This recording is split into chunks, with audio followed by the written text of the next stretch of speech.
देखो टॉपिक है refraction. Refraction में एक होता है मीडियम। मीडियम की अगर बात करेंगे तो यहाँ पे ट्रांसपेरेंट मीडियम की बात करते हैं, ठीक है। यानी कि एयर हो गया एक मीडियम है, वाटर हो गया एक मीडियम है, ग्लास एक मीडियम है। तो इस तरीके से क्या होंगे, अलग अलग मीडियम है ये, ठीक है। तो यहाँ पे ट्रांसपेरेंट मीडियम की बात करेंगे। ट्रांसपेरेंट मीडियम क्या होगा कि जिसमें से लाइट रे क्या कर सकती है, आर पार हो सकते हैं। एक मीडियम से दूसरे मीडियम में लाइट रे जा सकते हैं, उसको बोलते हैं a medium through which light रे can pass.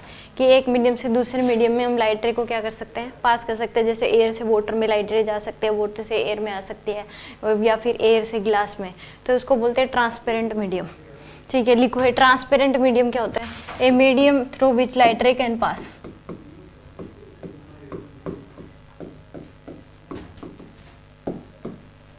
A medium through which light ray can pass.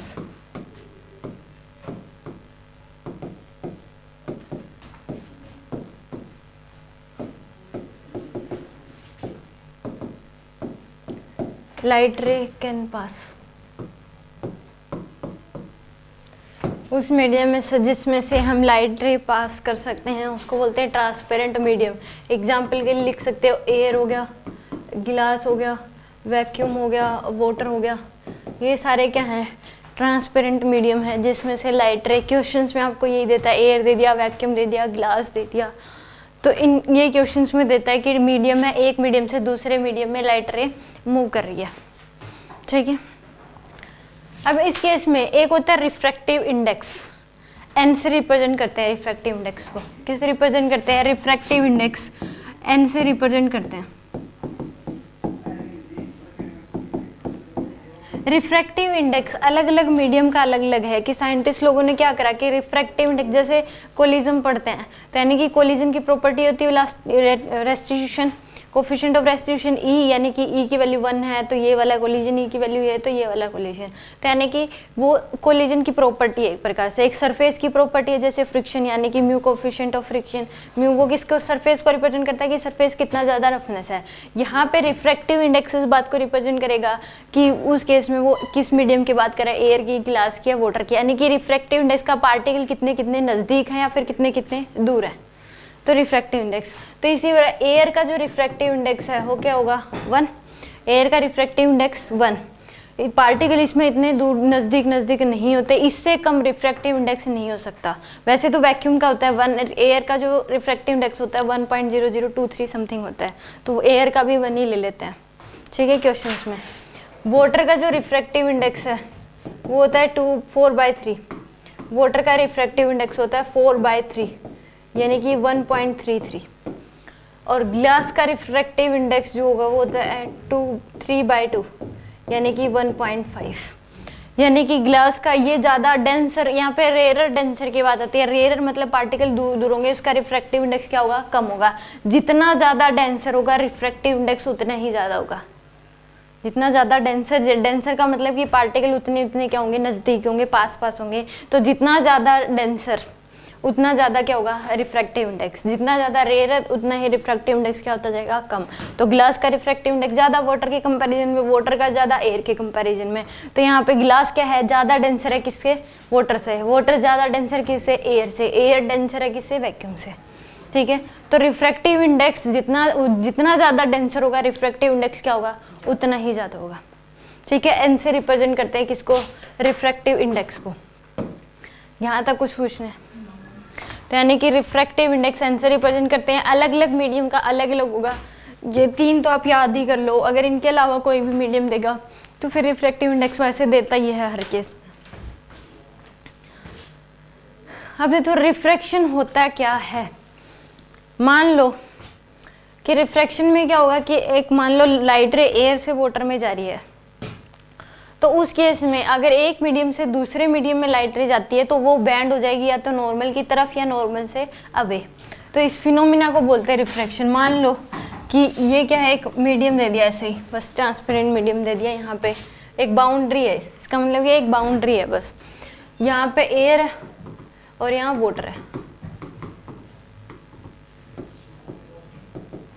एक हमने नॉर्मल ड्रॉ कर लिया यहाँ पे, ये क्या हो जाएगा, नॉर्मल है। बस जनरली हमने एक लाइन ले ली कि सब अब लाइट रे को ऐसे आपने डाला, ये इंसिडेंट रे होगी, ये एंगल आई। इस केस में लाइट रे जो है वो जानी तो ऐसे चाहिए थी, ऐसे जानी चाहिए थी, बट ये क्या आ रही है, ये रेयर है, ये डेंसर मीडियम है, एयर से वाटर में आ रही है, तो ये रेयर मीडियम होगा, ये क्या होगा, डेंसर। अगर लाइट रे रेयर मीडियम से डेंसर मीडियम की तरफ जाती है तो वो टुवर्ड्स द नॉर्मल बैंड हो जाती है।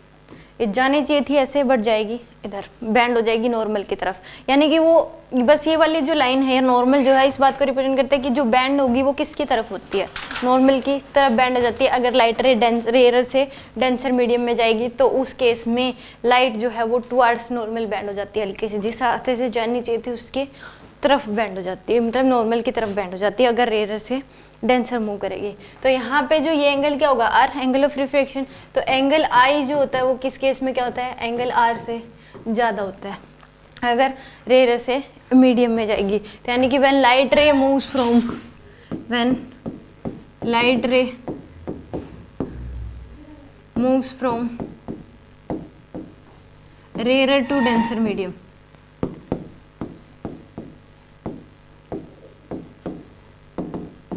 then it bends towards the normal.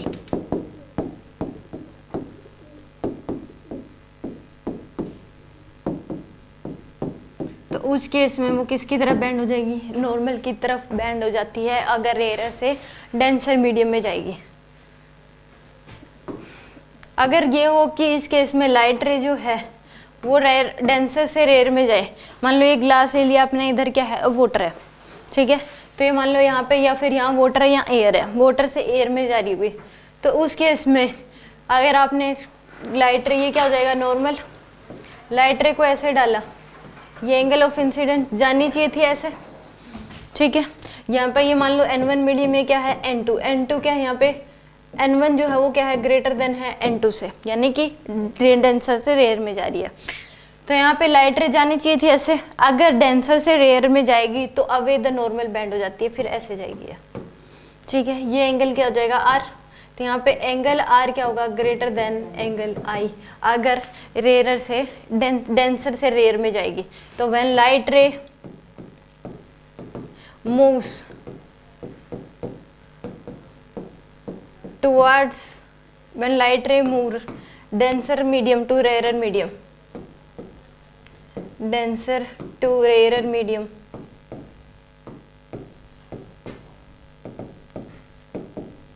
then it bends away the normal.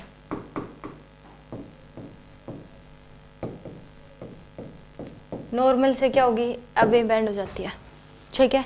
अगर रेयर से डेंसर जाएगी तो टुवर्ड्स द नॉर्मल, और अगर डेंसर से रेयर जाएगी तो अवे द नॉर्मल, ठीक है। और इस पूरे फिनोमिना को रिफ्रैक्शन बोलते हैं, ठीक है। यानी कि रिफ्रैक्शन होता क्या है, लिख लो, when light ray travels from one medium to other medium, when light ray travels from one medium to other medium, when light ray travels from one medium to other medium, when light ray travels from one medium to other medium, then it bends towards the normal and away the normal, then it bends towards the normal and away the normal,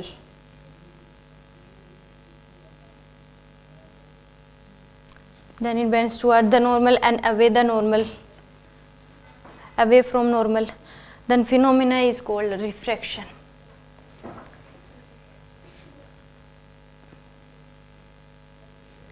Bends towards the normal and away from normal, this phenomena is called refraction. इस phenomena को refraction बोलते हैं। और towards the normal band होगी जब rare से denser medium में आएगी लाइट रे, और अवे द नॉर्मल बैंड होगी जब लाइट रे डेंसर टू रेयर मूव करेगी, ठीक है। तो इस पूरे फिनोमिना को बोलते हैं रिफ्रैक्शन।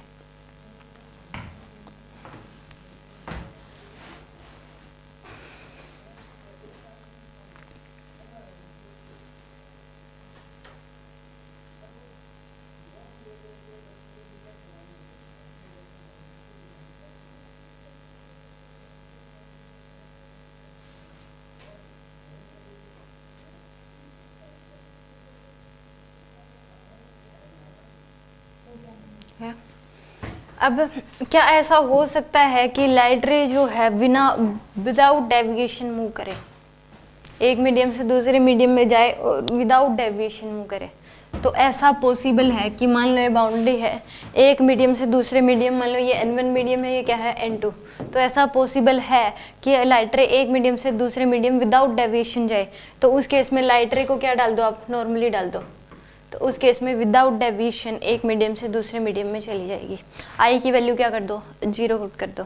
आई की वैल्यू 0, तो लाइट रे एक मीडियम से दूसरे मीडियम में विदाउट डेविएशन मूव कर सकती है। ठीक है, यानी कि ऐसा क्या पॉसिबल है कि लाइट रे विदाउट डेविएशन एक मीडियम से दूसरे मीडियम में मूव करे? तो हाँ, ऐसा पॉसिबल है। अगर लाइट रे को आप बाउंड्री पे नॉर्मली अगर डालोगे ऐसे किसी मीडियम पे, तो नोट करके लोग लाइट रे fall normally on a boundary. अगर एक लाइट रे नॉर्मली पड़े किसी पे बाउंड्री पे तो विदाउट डेविएशन मूव कर सकती है। When light falls normally on a boundary then it passes through it without any deviation.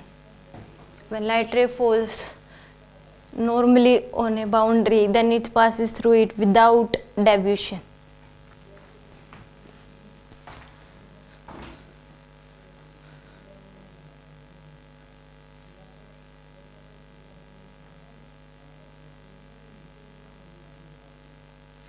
ठीक है, यानी कि 3 केसेस हैं, ये तीनों के तीनों जो है ऑब्जर्वेशन है। एक स्नेल्स नाम का साइंटिस्ट था, उसकी ऑब्जर्वेशन है कि ऑब्जर्वेशन ऑफ स्नेल्स, उसने ऑब्जर्व किया इस पूरे प्रोसेस को और उसने बताया कि लाइट रे जो है वो क्या करती है, एक मीडियम से अगर दूसरे मीडियम में जाती है तो उस केस में वो टुवर्ड्स द नॉर्मल बैंड हो सकती है अगर वो रेयर से डेंसर जाएगी। First observation.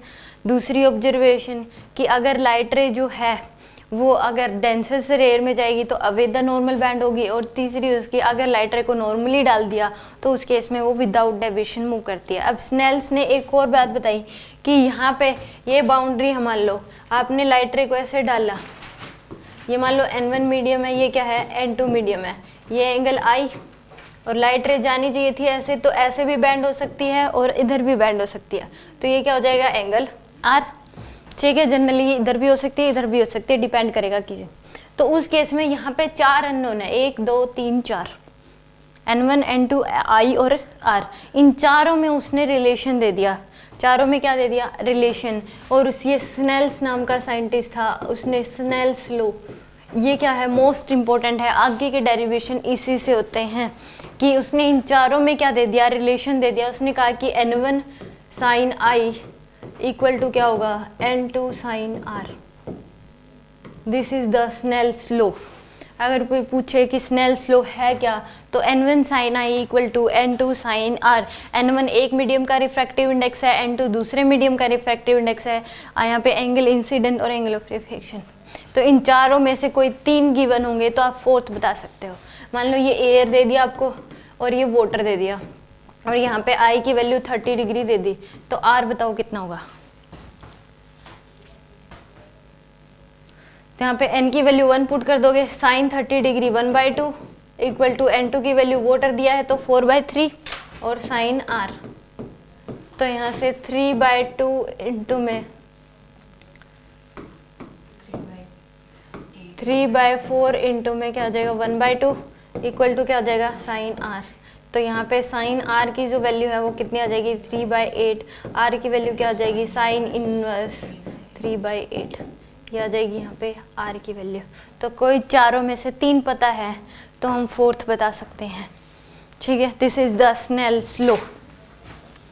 अब इसमें आते हैं कि रिफ्रैक्शन की बात कर रहे हैं, तो यानी कि लॉज ऑफ रिफ्रैक्शन भी हैं। एक लो क्या हो गया कि N1 साइन जो नॉर्मल इंसिडेंट रे और रिफ्रैक्टेड रे जो होंगी वो क्या होंगी, तीनों की तीनों एक ही प्लेन में लाई करती हैं। पहली बात तो ये होगी, और दूसरी यहाँ पे कि N1 sine I equal to क्या हो जाएगा N2 साइन R।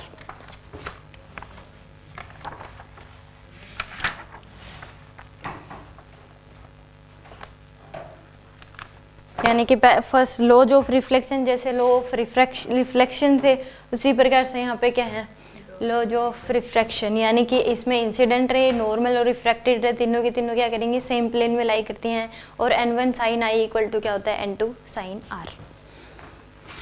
ठीक है, और इसी को स्नेल्स लॉ भी बोलते हैं, ये लॉज ऑफ रिफ्रैक्शन भी है। ठीक है, स्नेल्स नाम के साइंटिस्ट ने दिए थे।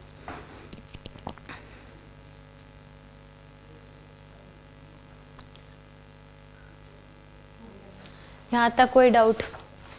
ये था स्नेल्स लॉ बोल दो या फिर रिफ्रैक्शन बोल दो, क्योंकि रिफ्रैक्शन में मेन जो इम्पोर्टेंट बात है वो स्नेल्स लॉ ही है कि n1 sin i equal to क्या होगा, n2 sin r। ठीक है, यहाँ तक इसमें कोई डाउट रिफ्रैक्शन में?